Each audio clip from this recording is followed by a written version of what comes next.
Welcome to the course on stochastic modeling. In the previous lecture, we looked at what stochastic processes are and how we can define it as the indexed family of random variables.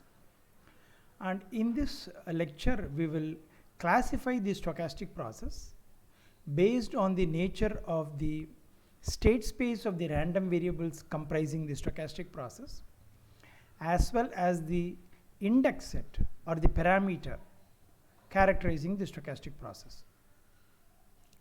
We will also introduce the concept of independent stochastic process and then Markov process. So the Markov processes are a very important category of stochastic process. It not only captures the real world stochastic process to a larger extent, it also makes the analysis tractable, and therefore particular interest will be paid to discuss these category of processes called as the Markov processes. So we saw that a stochastic process is an indexed family of random variables. So there are two aspects we have to talk about when we want to classify the stochastic process. What kind of random variables are we talking about? We already saw that all these random variables are from the same event space, defined on the same event space. So first we need to talk about what will be the nature of these random variables that goes into the stochastic process. We should also talk about what will be the nature of the index set or the parameter set. Coming to the random variables, we know that broadly random variables can be categorized as discrete valued random variables or continuous valued random variables. Discrete valued random variables are the one which can take value from a finite set or from a countably infinite set. Whereas continuous valued random variable takes values over a continuous range on one or more intervals on the real axis. So that way, there are two ways of categorizing the values taken by the random variables. We will call this as the state space of the stochastic process. State space of the stochastic process is nothing but the values the random variables comprising the stochastic process can take. See, accordingly, the state space can be discrete or continuous. Coming to the index set or the parameter, we saw that the index that is used to distinguish one random variable from the another can again be discrete or continuous. For example, in the sequence of coin tossing, we use the toss number or the trial or the experiment number as the index.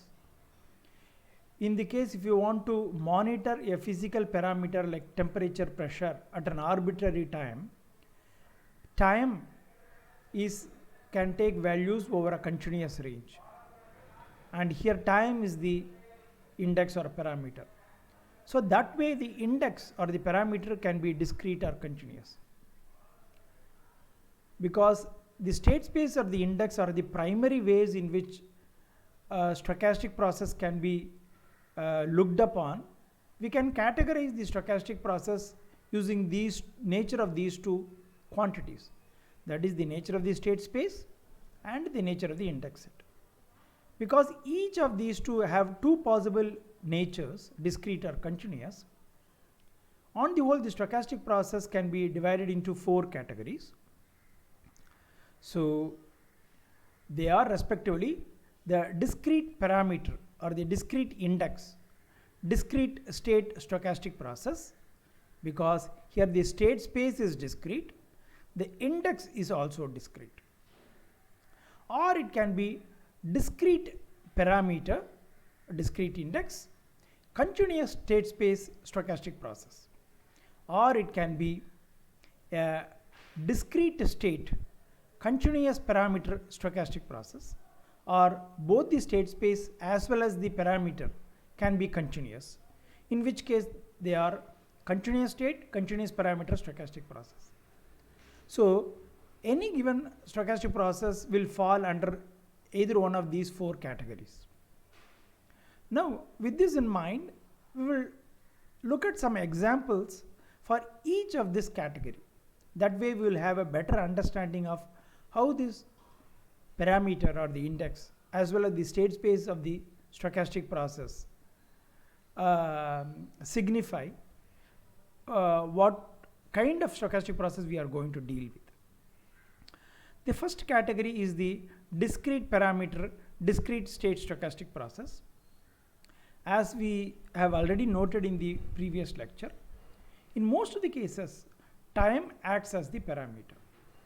In the case of the discrete parameter, the time points or the trial number, experiment number, or the sample number is the one which is going to act as the index or parameter. So most often we will simply call them as discrete time, discrete state stochastic process also. So in most of the examples that we are going to look upon, time will inherently be the index or the parameter. So we will loosely or many times often refer such process as discrete time or continuous time and so on. It is to be noted that you should replace time with the quantification index or parameter and understand it, because that is the most general way of categorization. So as an example of discrete parameter, discrete state stochastic process, we have a sequence of Bernoulli trials, okay, wherein at each trial a success or failure can occur. We will take the example of coin tossing and we will denote it as xn colon n is equal to 1, 2, 3. So here the parameter is the time point. Instead of using t, because t we reserve it normally as when t takes continuous values, we can rather use the notation n or m or I or j for this. Sometimes I and j are used to denote the state space, and symbols like n, m are all more often used to refer to the index points. But again, it is up to the choice of the user as long as it is clearly mentioned. So that is why we denote the index as the subscript, and capital X denotes the random variable comprising the stochastic process. So we have a family of random variables all denoted as X, but the subscript identifies which random variable we are talking about. So n takes a value over a discrete domain. Usually we will start with 0 onwards and count, or 1 onwards and count. It can be even negative values or whatever it is.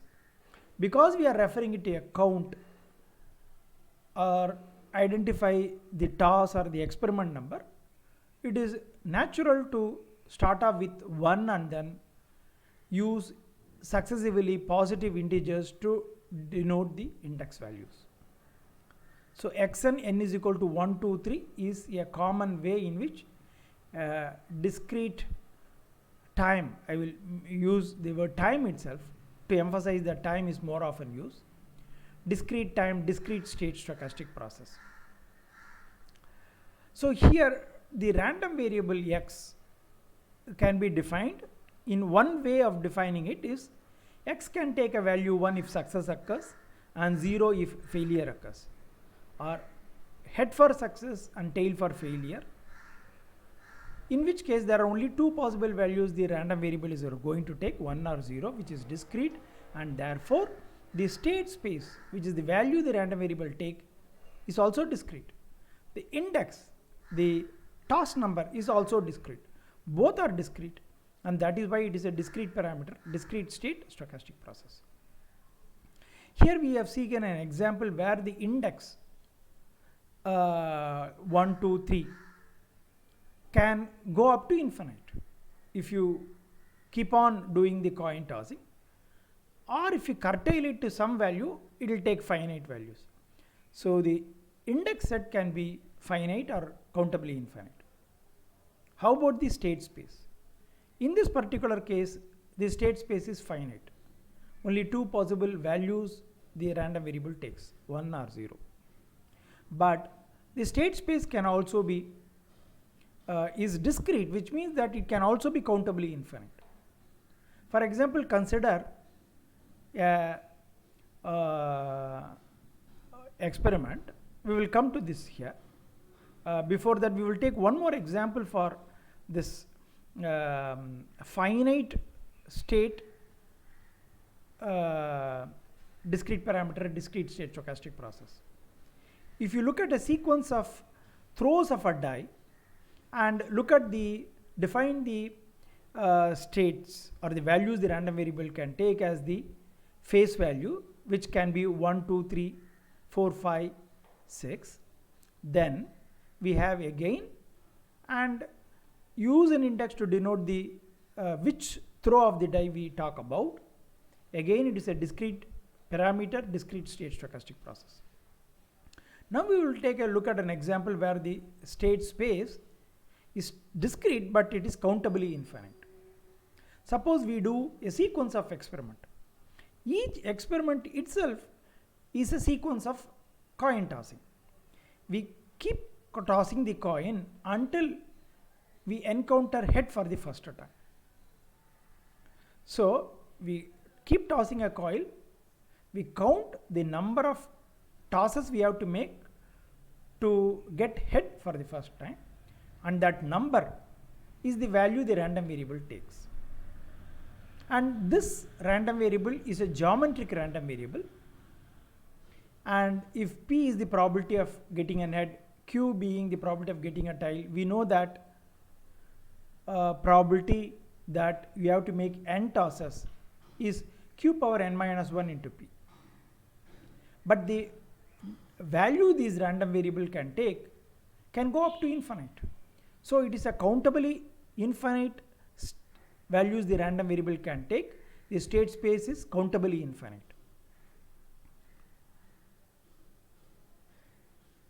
Now we will look at an example for a continuous state discrete parameter stochastic process.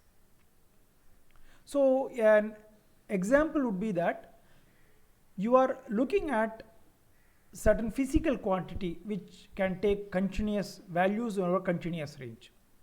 It can be at temperature, pressure, velocity, acceleration, or height, length, and so on. And we look at these physical quantities of different samples or the outcomes of different experiments. And therefore, since we use the experiment number or the sample number as the index, automatically the parameter or the index becomes discrete. But since we are measuring a physical quantity, the state space or the values the random variable can take is continuous. Some examples are given here. For example, you have a number of students in a classroom, and we measure the height of or the weight of different students with infinite precision maybe. So the height can be represented as a continuous value, and that is the state space of the stochastic process, and the student number, a student identification, is the index set. So again, we need not be 1, 2, 3. You can have a unique student ID, okay? That itself can act as an index value. The another example may be you have a number of resistors in a lot, in a box, and we take a resistor one after another and look at the exact value of the resistance. And the exact value would be a random quantity because it may vary because of the manufacturing variations in the manufacturing process. Or if you look at the voltage value across the diodes and so on. So here the values the random variable can take, or the state space is continuous, whereas the parameter is discrete.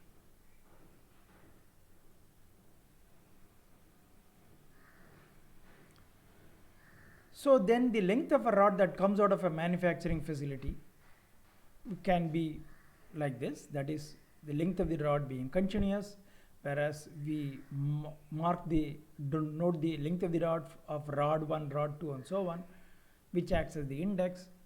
It is a continuous state discrete parameter stochastic process. Or the maximum recorded temperature on a given day for a sequence of days, denoted as T1, T2 and so on, or again here Tn, n is equal to 0, 1, 2 and so on, can be used. Again what we are doing is, because index or the parameter is discrete, we are using a subscript, but T, which stands for the temperature or the maximum temperature, that is continuous. Then let us take an example for discrete state continuous parameter stochastic process. Here the values the random variable can take, which signifies the state space of the stochastic process, is discrete in nature, whereas the parameter that identifies one random variable from another is continuous. This will happen when we look at a quantity which can take only integral values typically, but we monitor it over time, which can take arbitrary values over a range. Then this kind of stochastic process is what we will encounter. For example, look at a case of the number of customers who arrive at a shop till a given time t, starting from an arbitrary time which we denote it as t is equal to 0. Because we look at the arrivals, let us use the symbol A, capital A, to denote the number of arrivals that takes place till time t, starting from 0. So as time progresses, A of t, there will be different values of different A of t's, one for each possible t taking a values over a continuum range greater than or equal to 0. So this is how we denote a continuous state, discrete state continuous time stochastic process. When we say the parameter is continuous, and more often, as we mentioned, the parameter is the time, we actually, this is the kind of stochastic process we observe a physical quantity at all time over a range. Okay. That is where these kind of stochastic processes are encountered. So here the given time t can take any values, whereas A of t are discrete in nature. It denotes the number of customers who have arrived till time t. Then we can also look at the total number of customers who have departed from a store till time t.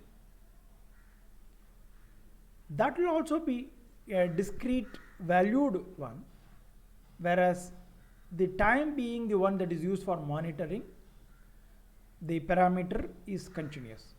So d for departures occurring till time t. So d of t for t greater than or equal to 0 is a discrete state continuous parameter stochastic process. We have two stochastic processes which are both of this form. We can also define a stochastic process n of t that denotes the number of customers who are in the market at a given time t for different values of t. So this is again a discrete state continuous parameter stochastic process, and that will be related to A of t and D of t through this formula. N of t will be equal to A of t minus D of t. Well,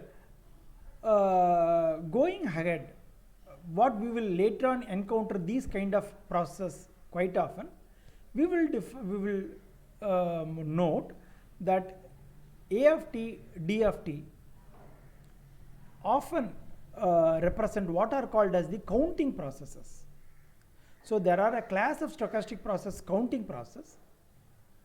These usually represent the number of events that has occurred in certain time duration, starting from an arbitrary time 0. Because the number of events that has occurred cannot be negative. They always takes non-negative integer values.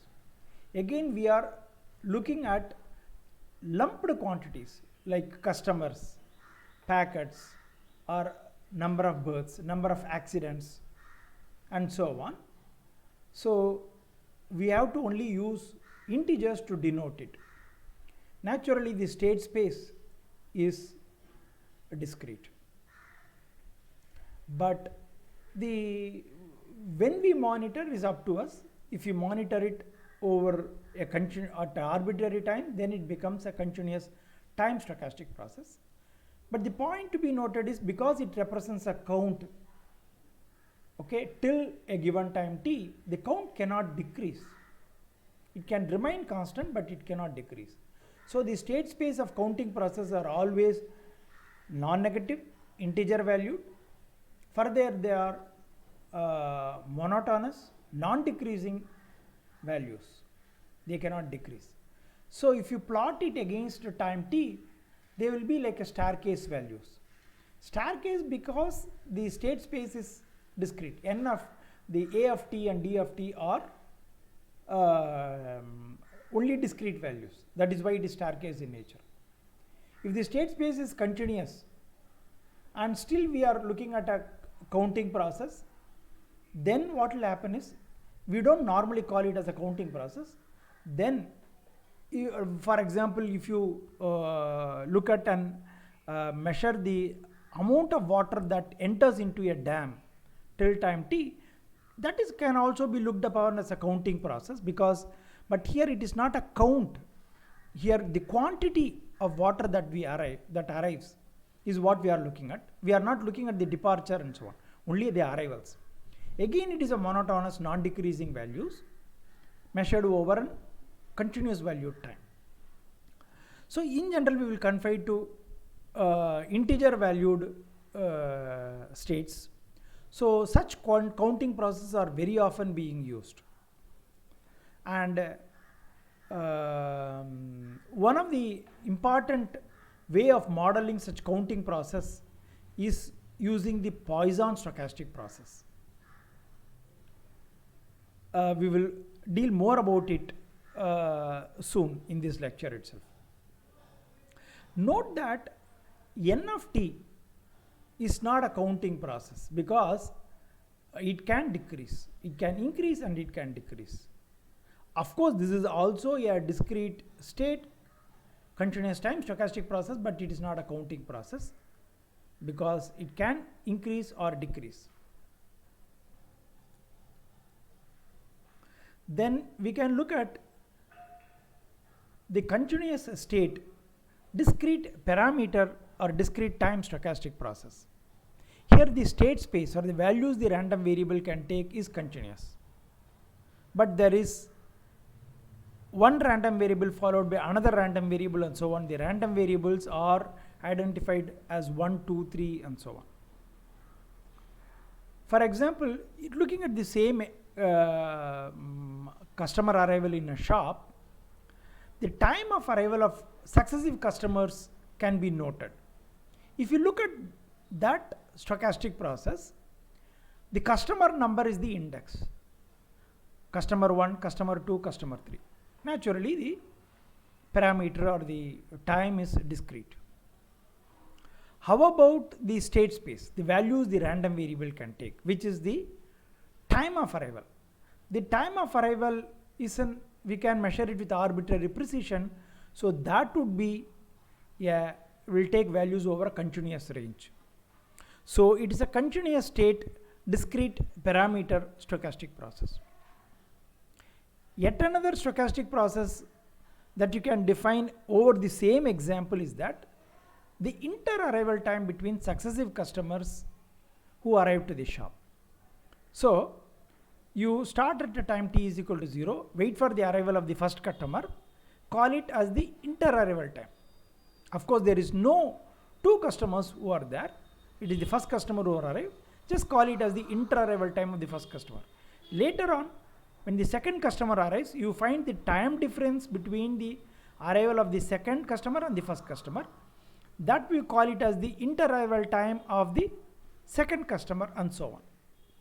So that inter-arrival time can take arbitrary values, so the state space is continuous. But again, the index is discrete. So here it's an example of a continuous state discrete time stochastic process. Then we have finally the classification, which is a continuous state continuous time stochastic process. Here we have physical quantities like a temperature, voltage, or the power of a signal that reaches a receiver, and we monitor it over continuous time. Because the physical quantity is temperature, pressure, or signal strength, it will take continuous values. And since we monitor it over the physical parameter, physical quantity called time, that can also take continuous values. Both are continuous. So it is a continuous state, continuous time stochastic process. A classic example of this stochastic process is the Brownian motion problem, defined or initially observed by Robert Brown, a botanist, when he was looking at the random motion of pollen grains. Later it was found that even dust particles exhibit this kind of a motion. It was put into a firm footing by different people, starting from Albert Einstein's in its paper, where you want to quantify or justify the atomic nature of the matter, and later modeled by Langevin and so on. Time permitting, we will look at it in detail in the in this course. So here we have a dust particle. This is a mesoscopic particle. It is not very heavy as well as it is not of size of a molecule. Okay. So in the sense that this particle, such a particle which can be seen through a microscope, if viewed, is found to exhibit a random motion. And so in order to come up with a model of why it has a random motion, although there is no systematic force that we are giving, it is modeled initially by Albert Einstein as the particle moves due to the random collision it encounters by the surrounding molecules of the fluid, more often the water molecules. So the size of the particle should be such that each such collision from a molecule should be able to impart sufficient kinetic energy so that some motion along a random direction is possible. Only then such random motion can be visualized. So in general, if you place a particle at a given time and then observe it, it will move it in 3 dimensions. Suppose we only focus our attention on the movement of the Brownian motion in 1 dimension. That is, we only look at its motion along one particular dimension, call it as x, and look at its position from an origin, arbitrary origin at various time t. Denote it as x of t, t element of capital T. So here t is the index set. It is nothing, it's the x-axis, taking positive or negative values with respect to an origin 0. It is observed over at arbitrary times, and the values can take arbitrary values over a continuous range. So It's a continuous state, continuous time stochastic process. With this classification, now we can just look at how we can characterize the stochastic process. Okay, so I will stop at this point. We will look at the characterization in the following lecture. Thank you.